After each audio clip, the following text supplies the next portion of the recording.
मंदिर नेबा बाहानारे अपहरण मद पियाई राति सारा दुष्कर्म।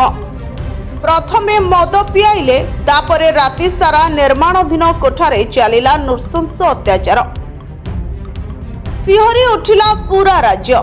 गोटिए नाबालिका झियो आउ 3 जण नर राक्षस।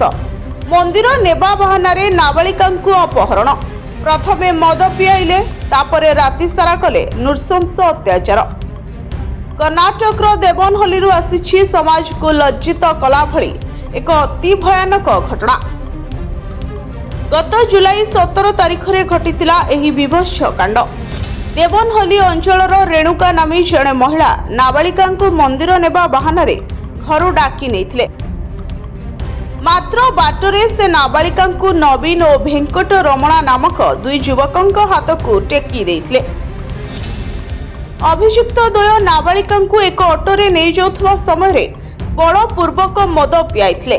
परे तांकु घर पाखरे छाड़िबाकु चेष्टा करिथिले भी से निशासक्त थिबा देखि धरा पड़िचिबा भयरे एक निर्माणाधीन कोठाकु नहीं जाइथिले।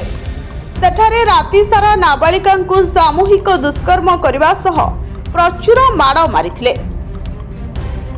परदिन सकाळे नाबालिकांकु घर निकटरे छाड़ी काहा आगरे किछि कहिले जीवनरू मारिदेवाकू धमक मध्य देइथिले।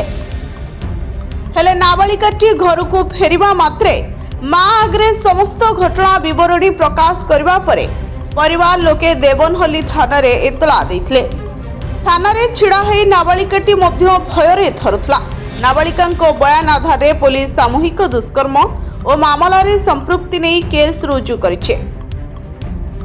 मुख्य अभियुक्त नवीन भेंकट रमणा और सहयोगी महिला रेणुका को पुलिस गिरफ्त करी कोर्ट चालान करिछे। ब्यूरो रिपोर्ट सोना न्यूज।